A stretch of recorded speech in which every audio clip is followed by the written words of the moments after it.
our next guest is a person who has been working in the GMC, and she's done many reforms for the doctors working here in UK to practice. She is Mrs. Anna Rowland, who is Assistant Director of Policy at General Medical Council, and she will be sharing with us the fitness to practice procedures in GMC policies, and they all affect us, the doctors working UK, and APS UK has been actively involved in these programs along with the BME forums. And I would like to request Anna Rowland to please proceed to the podium for a lecture. Thank you.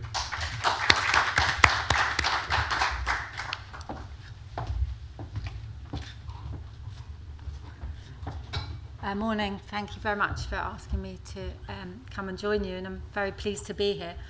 My role at the GMC, I've been there 8 years, has been entirely around trying to make things better, and that's always treading a difficult line between patient safety and fairness to the doctors involved and their experience. So I just wanted to share a bit about that journey.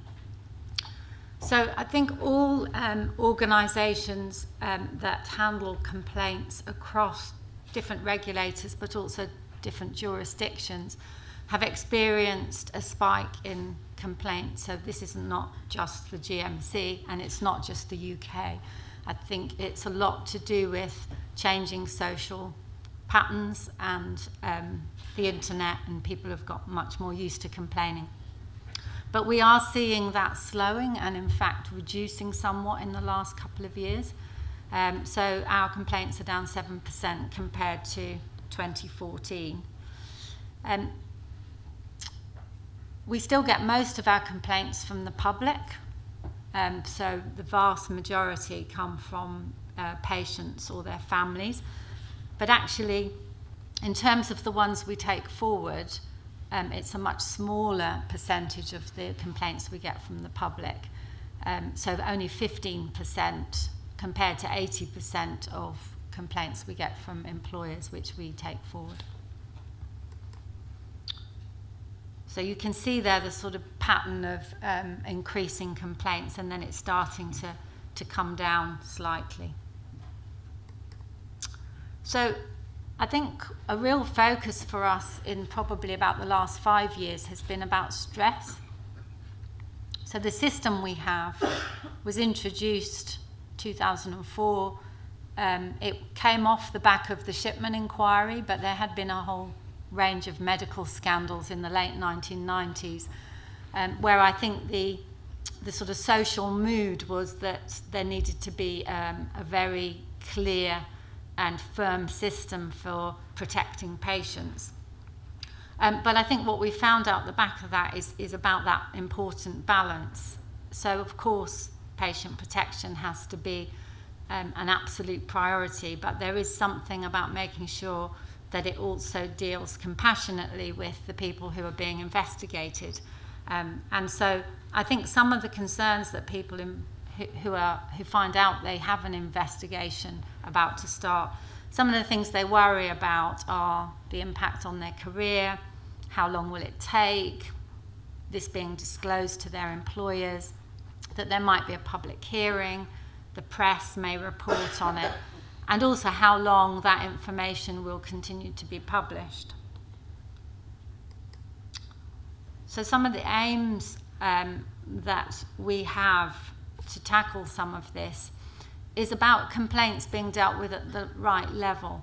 So again, the system we have is very much focused on if something is serious, it should come to the GMC. But actually, I think our view is that lots of clinical issues can be resolved and should be resolved locally. Actually, we're quite constrained by our legislation in that respect, but we are pushing for change, and we are trying to work within the system we have to ensure that clinical issues that can be resolved locally are resolved locally without getting us involved. We should only investigate where necessary, and we should conclude those investigations as swiftly as possible. We're very interested in a consensual approach.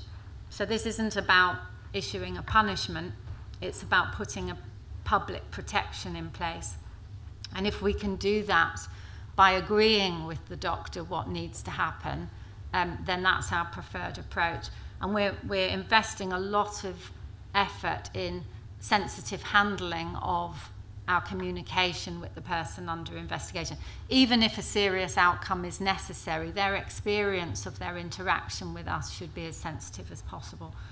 And we're looking at making sure that the publication of the outcomes is transparent but also proportionate.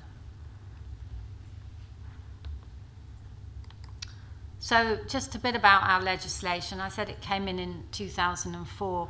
I mean, that was a time when the local systems for handling things were much weaker.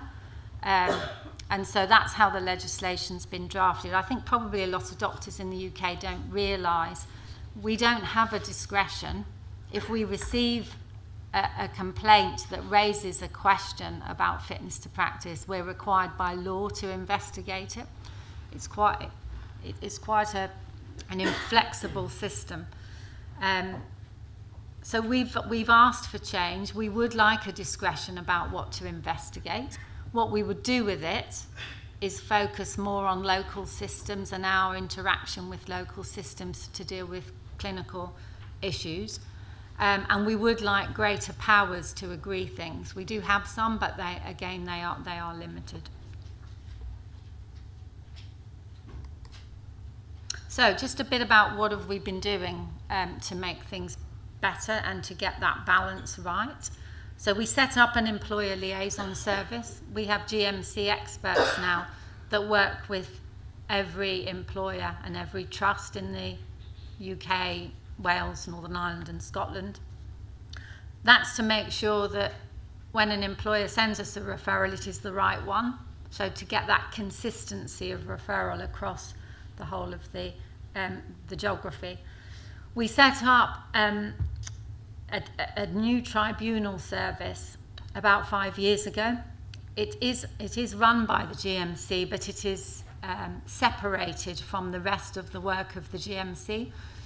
It is led by a senior ex-judge who reports directly to Parliament. That was all about giving confidence that if the GMC brings a case against a doctor and there's a hearing, that hearing will hear that impartially, both as to the doctor's defence and the GMC's case against them. We've invested a lot in making sure that our decision makers have a diverse makeup, are trained both in decision making and also in issues relating to the diversity of our population. We've set up doctor and patient support services, so every doctor and patient that's involved in an investigation will have free, confidential, emotional support throughout the process, including someone to go to a hearing with them. We now meet doctors and patients during investigations. We didn't used to do that unless there was a hearing. Well, our focus for that is that everybody understands what's going to happen and that they share information with us as early as possible so that we can avoid over-escalating things simply because we don't have the information. That has reduced our hearings by about 40 a year. I think we could do more with that if we could get our legislation changed. We used to make inquiries of employers in low-level issues, and we don't do that anymore. We now send them to the doctor's medical director or responsible officer. We've started using a little power that we have that was probably not intended for this, but is proving very useful to make early inquiries. So now when we get a complaint, if we think there's even though it meets our legal test, if we think there's a possibility that early on we will discover that there isn't something, that there's no evidence or it's not as serious as it looks, we can make these early inquiries, and that's managed so far to reduce investigations by about 600 a year, and I've got more plans for that. We're rolling it out in bite-sized chunks just to make sure we do it carefully. And we're introducing from January new time limits on how long we publish sanctions against doctors. We've had a lot of work about safeguards for doctors in the process. So whistleblowers has been a big issue in the UK, about employers punishing doctors for whistleblowing in the public interest by sending them to us. So we commissioned an independent review, and we have got a whole range of safeguards in place now, so that very early on, employers have to tell us if a doctor's a whistleblower right at the start, and very early on we go out and we look for independent evidence. That's evidence independent of the organisation involved in the whistleblowing. And a whole series of changes to improve how we deal with doctors who might be under investigation and themselves vulnerable. So training for staff, we've got a specialist team now to deal with that. We try and give single points of contact to doctors so they're not being passed around during the process. We try and coordinate all our correspondence with doctors who are under investigation so that they're not getting multiple communications from different bits of the GMC. Support services, we've reviewed all of our communication to make sure the tone is as supportive and sensitive as possible. In terms of what next, we're looking at what other types of cases we might put into that provisional inquiries part of our process. So this is all about, there absolutely are circumstances when we need to investigate. There absolutely are situations where serious action is needed to protect the public. But actually at the outset, when we get a bit of information, we always don't know whether it's one of the ones that's going to end up being in need of that action. And those provisional inquiries can help to resolve that much quicker with much less stress. And we're exploring ways that if we don't get the legal powers we want for consensual outcomes, is there more we can do within our current legislation? 2 minutes. Thank you. We've introduced induction for all doctors new to the register. That's UK qualified doctors and overseas doctors. It's not mandatory. We are thinking about that, but it's something we offer. And it covers what's different about UK practice, what are the key things people need to know, what are the duties of a doctor, what's the day in the life of a GP. Lots of the issues focus on consent, confidentiality, some issues around duty of candour, managing social media. So the things that we've learnt are the areas that most often get doctors into difficulty.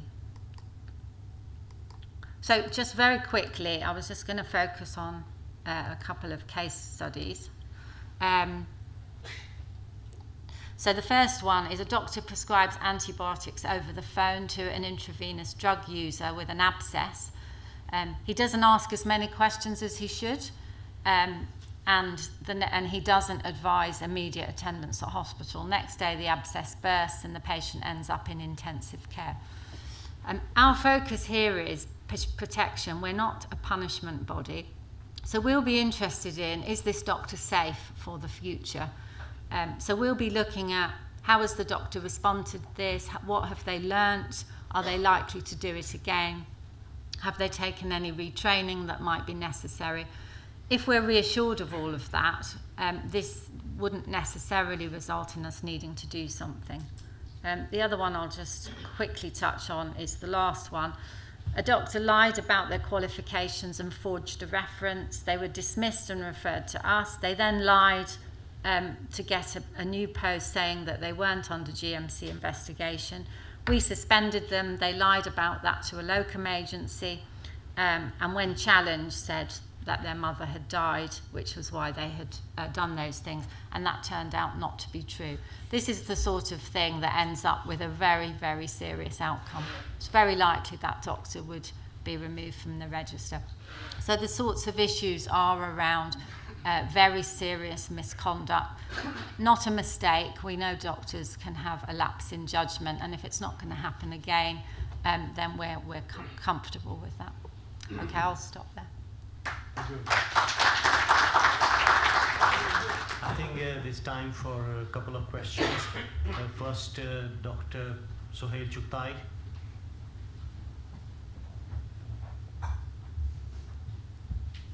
Sohail Chugtai, orthopedic surgeon. It's a very enlightening talk. We really wanted to hear this perspective of medical practice.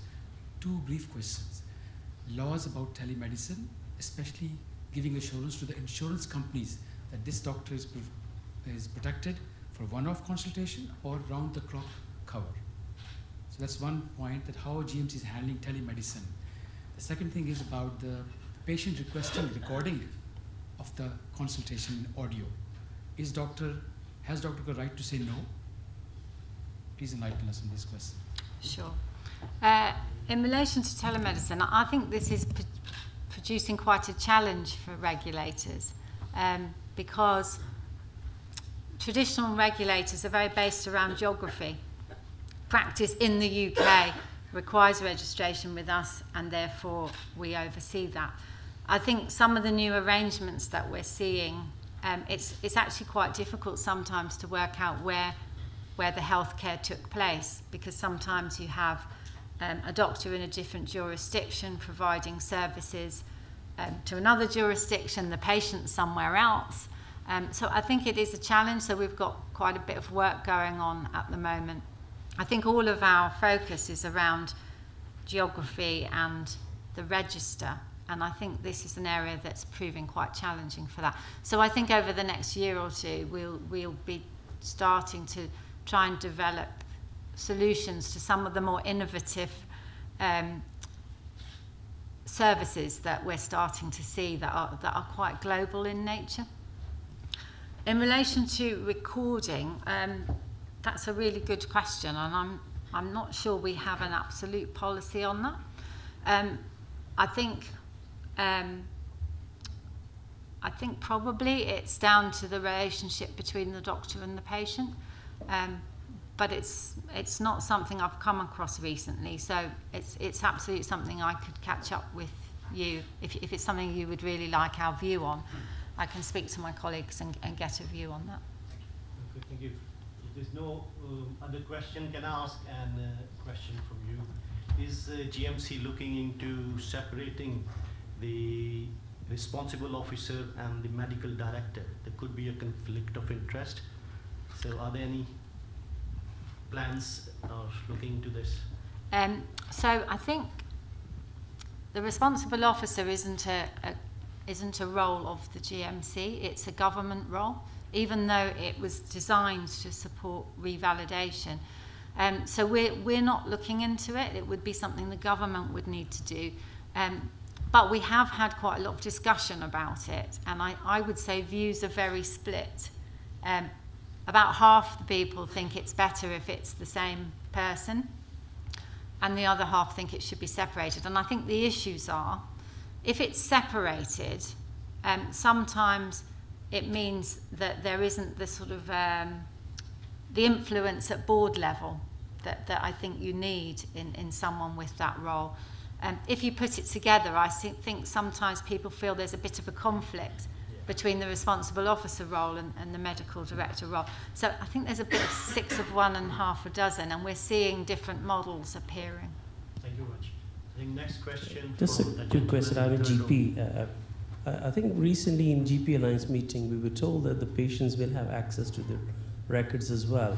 For example, we use System 1, and I think there are changes in the system that the patients can also see the records as well. So I think perhaps this is the way forward. Looks like they will be able to have access to the system.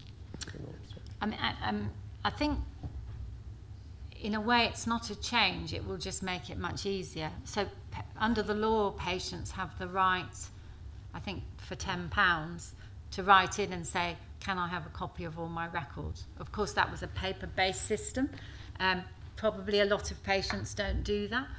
I think what's changing is more about digital access, and I think if it's made digitally available, many more patients will look at it than would write in and ask for a paper copy, and that will change. I think that will change practice.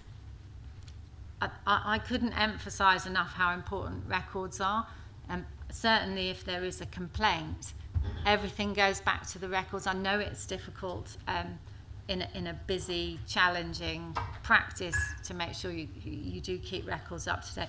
And I think obviously once patients have access to them, the amount of times they're going to raise questions about what's in the records will increase. So I think it will probably increase the focus of doctors on the records, but that might be a good thing. That does protect doctors at the end of the day. Thank you very much, Anne. Thank you very much, Anne, for your stimulating talk and very relevant to the doctors working in UK.